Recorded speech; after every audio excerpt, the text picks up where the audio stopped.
Hi, I'm Jenny. Welcome to your angel messages for the month of June, where we are reminded yet again to return to light and be a light.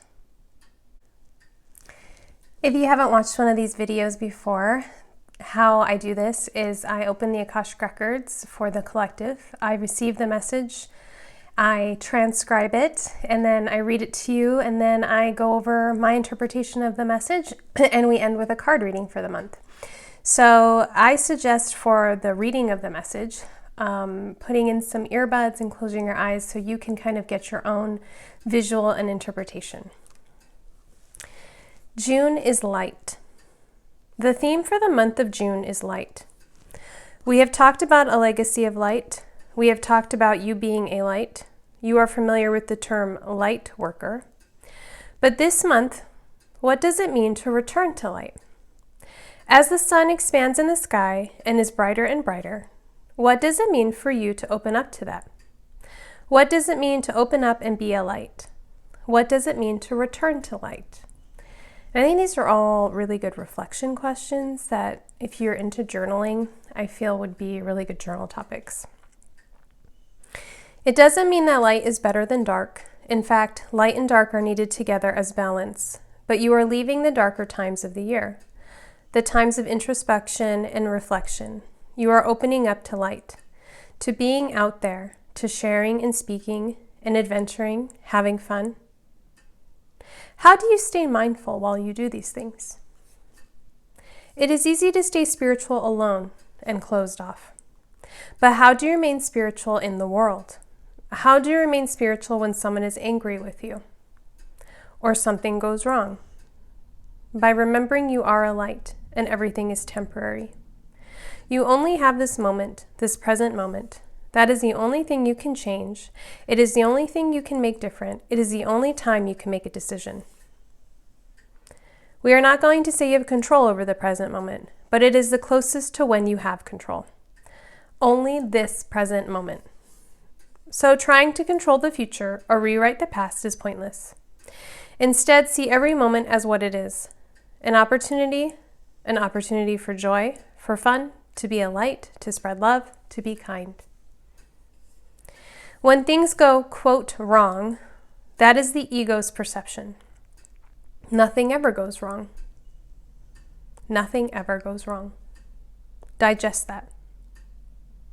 Things happen. They happen to you. They happen around you. Situations occur. Egos get upset. Egos argue. So the attitude of things go wrong or this is a bad day, that is all ego. The soul is here for the longer journey. The soul wants to be present. If you invite your soul self forward, your light, say, I invite my light forward. I invite my light to lead me. It will be peaceful. In moments when you feel overwhelmed, scared, alone, worried, sad, angry, take a breath. Come back to the present moment. Invite that inner light forward to guide you. Everything is temporary. You only have this moment. And in that moment, you have a choice, ego or soul. Ego is easy. It is pattern. It is stories. It is what you have been relying on for most of your life. And when you get worried or feel negative or concerned, it is easy to fall back on the ego. It is easy for the ego to take over again.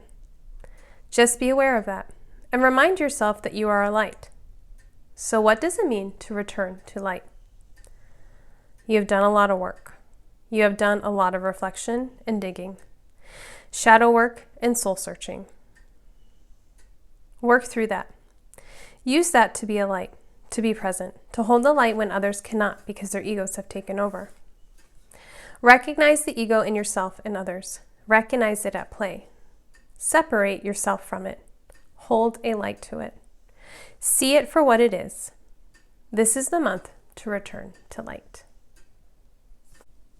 So this is not the first time we've had light come up. It comes up a lot, leaving a legacy of light. It's not the first time we've been reminded to be present. There was a lot of talk about ego though, and I think that's interesting. Those of us that live on this half of the planet, the sun is getting stronger and stronger until the summer solstice. That's the longest day of the year, right? And so it's natural, I think what they're saying is to have that light. And then I know for many of us, summertime is when we are more active, right? We're going out, we're doing things, we're going on vacation. And so I think it's like the timing is very like interesting. Like you're going to be out more and socializing more, and restrictions being lifted in many places for the first summer in a while. There is more of this potential for interaction. And I think that this message is coming to remind us of keeping ourselves alight, because I like how they say in here that it's very easy to, be a light and stuff when you're at home alone.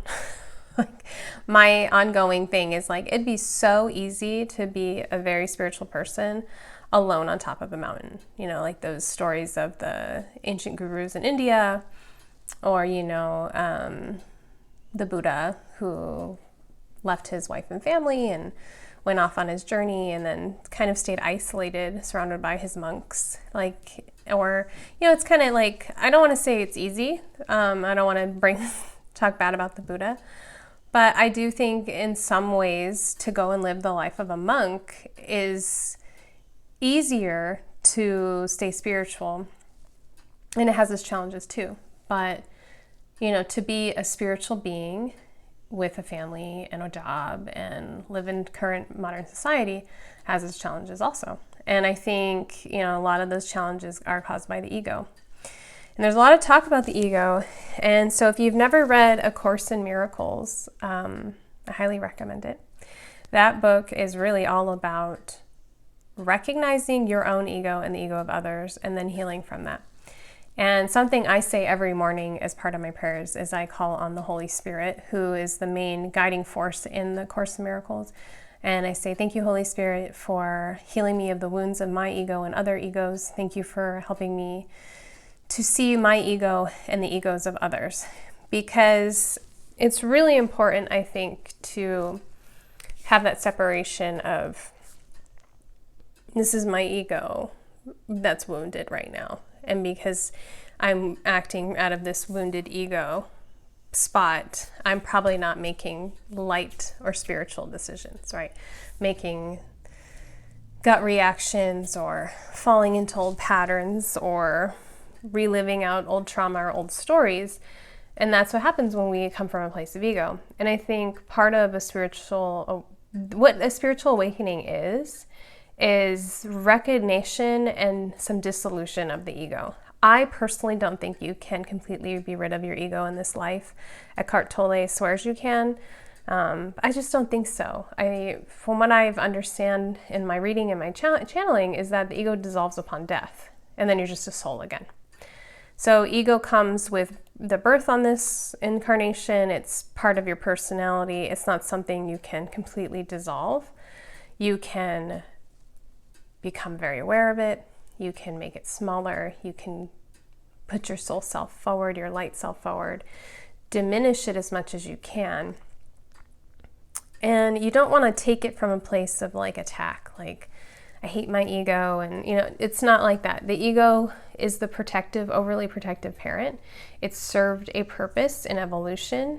It serves a purpose in, I think, spiritual development because it gives a challenge and it gives you personality. So instead it's like recognizing it, like, oh, my ego is embarrassed about this situation. And because of that, I'm acting from a wounded ego place. And just like in here, they say how nothing ever really goes wrong because you don't know your plan. I think I don't believe in like a set destiny, but I think we all have a soul mission and a larger plan, and there's choices along the way. And when we die and we cross over, we get to see all of that. We go, oh, okay, I remember I signed up for this challenge, or I made this decision and this happened, but that allowed this karma to become unfolded and whatever. And so it's hard for us in the middle of a crisis or a tragedy to be like, this is a lesson. And you should never suggest that to someone going through something like that. Instead, it's just important to just recognize the patterns, because a lot of times when something goes wrong or we feel like we're having a bad day, we immediately fall into old patterns that are ego, right? It's patterns maybe you've been doing since childhood. And that's when the real work happens, because you're like, oh wow, like I was just really passive aggressive with my partner. Why was I doing that? And it's when it's like we become self-aware, right? That's spirituality, is becoming aware of yourself, how you talk and move and live through the day, becoming more aware of others, being able to separate when someone at the grocery store is yelling at you because they think you cut them off or you have too many groceries, or someone cuts you off in traffic. It's recognizing like that's their ego, and I am irritated by their ego, and that's okay, right? Their soul is in there. I don't have any problems with that. And they're acting from a place of ego. When you can do that, it really helps have more compassion, and it makes forgiveness easier. So, when we talk about forgiveness, it's like whenever someone does me wrong, or I think of them as a child. I try to imagine them as their inner child, their little child self. I try to imagine that as their soul. And I send forgiveness to that part of them, because their ego and their ugly personality that's ugly to me or has caused me harm, I can't do that. But I can, if I can separate the two, into one. Everyone's one being. We don't have multiple personalities.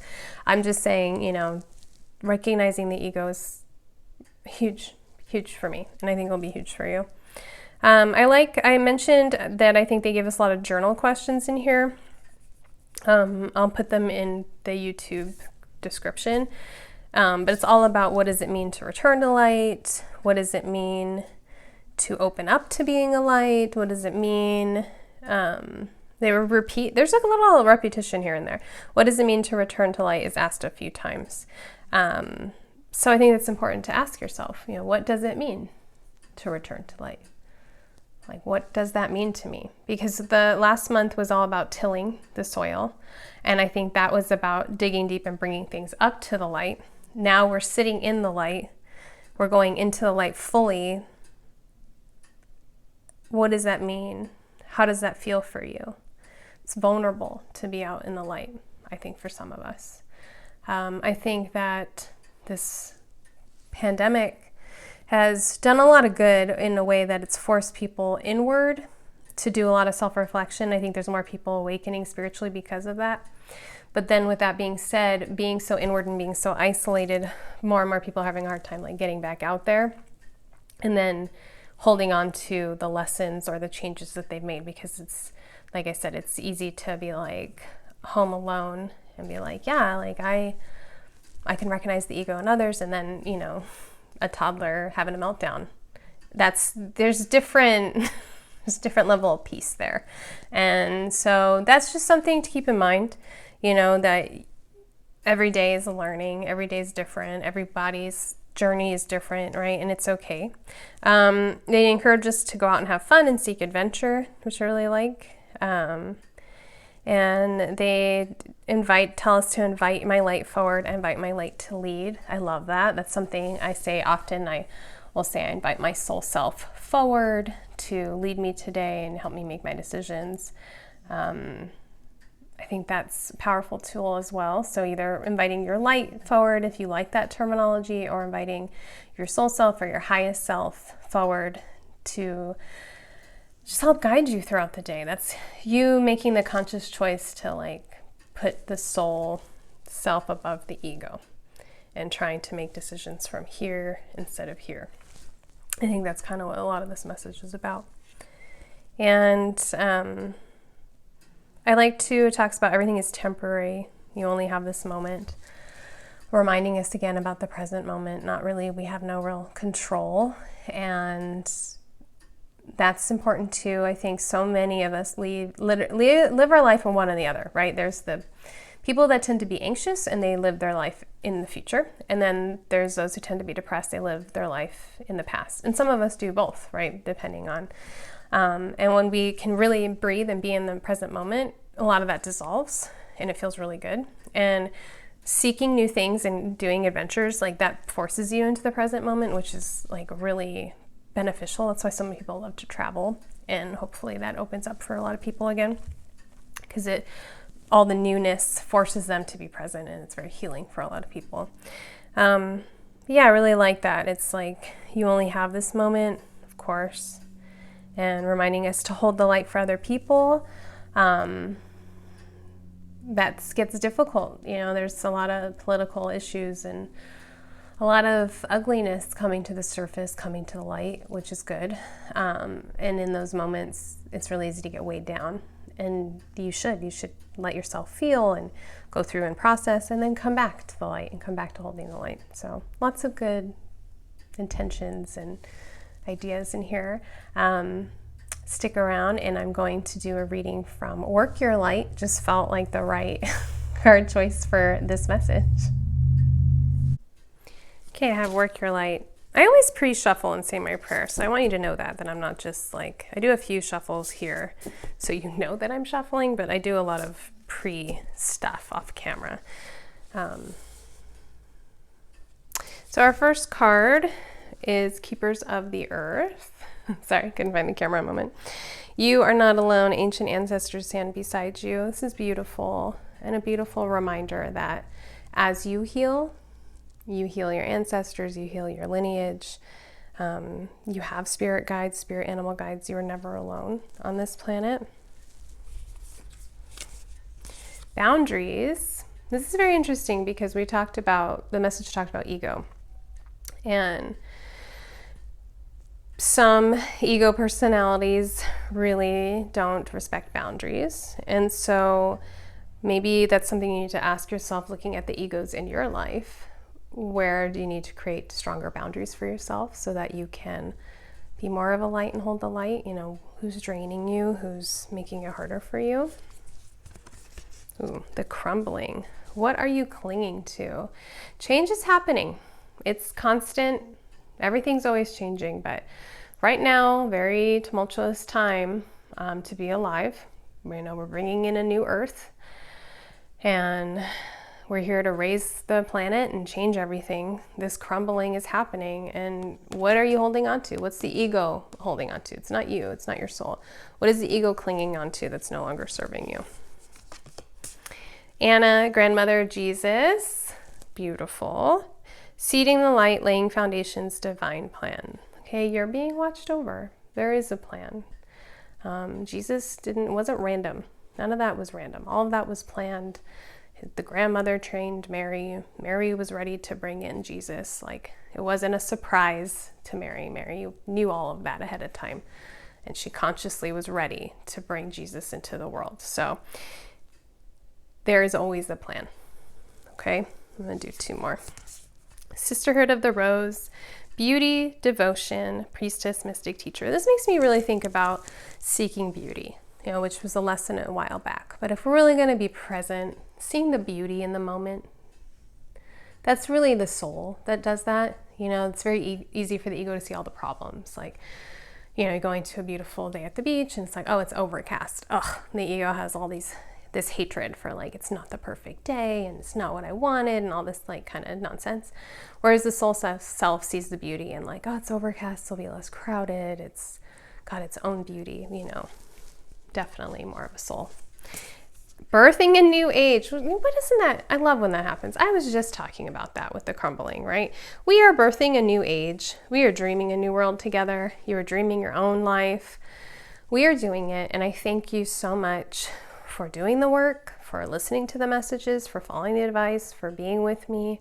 We're doing it. We're changing the world. We're making it a better place. I know sometimes it doesn't feel like that, but that's the ego. Okay, our souls know the plan. If you follow me, we're probably a soul group or a soul family. We've known each other before, and we're drawn to each other for a reason. So I thank you for being here. I thank you for also liking and subscribing and sharing this with a loved one.